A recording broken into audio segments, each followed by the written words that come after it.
Published the second part of the authenticity series, a 3-part video series around the topic of authenticity and how to embrace it. If you haven't watched the last 2 videos, I recommend you go back now and watch them. You can find the links above. If you have watched both parts, excellent. Let's pick up where we left off. So in the last 2 videos, I spoke about what authenticity means and the challenge with the word, but how do we reconcile this mixed message of being authentic, but being professional? As we know, authenticity matters so much in business because it's a key ingredient to building trust. However, it is not about showing off how right you are about a subject or a situation.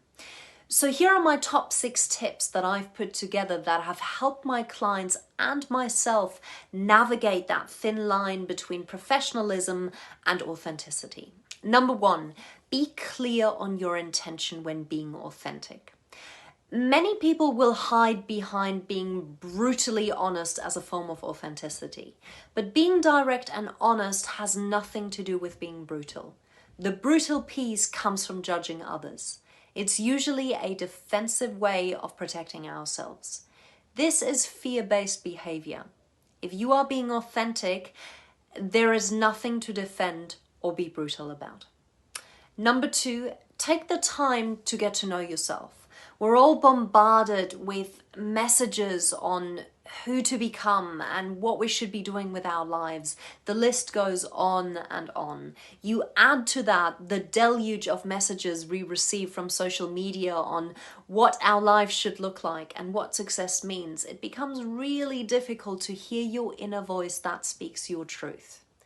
So, make time to work on you. This can be a solo trip, joining a men's or women's circle, going for a walk, or digging deeper into your personal development.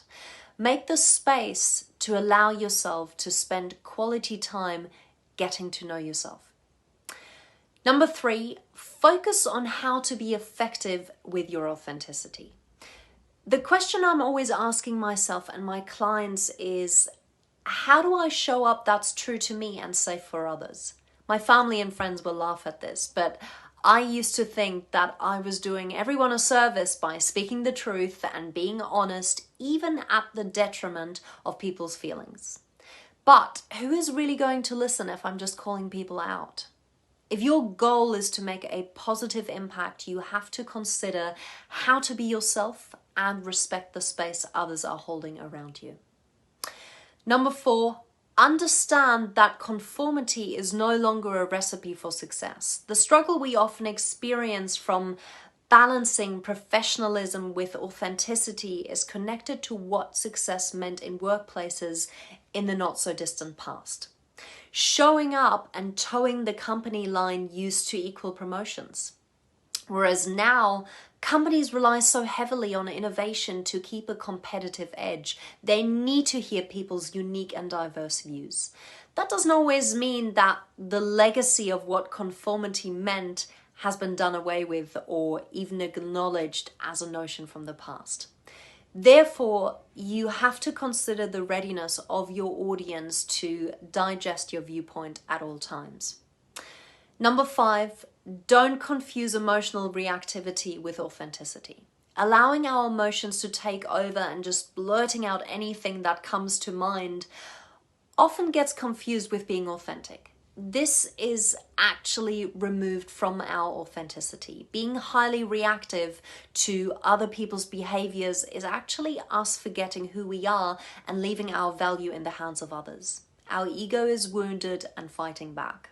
That's very different from being centered in who you are and your values.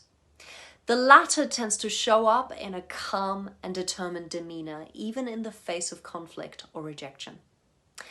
Number 6, practice self-reflection to be clear on what stories are driving your behaviors. There is a space between our experiences and explanations. That space is where we create stories to make sense of what experiences mean to us. But if you don't stop and reflect on the stories you are coming up with, you won't be able to intentionally choose those behaviors and ensure they line up with your values.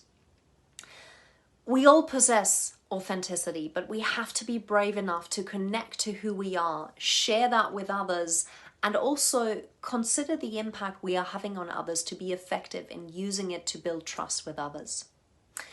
So, I'm curious to hear from you. How do you navigate that thin line between being authentic and being thoughtful?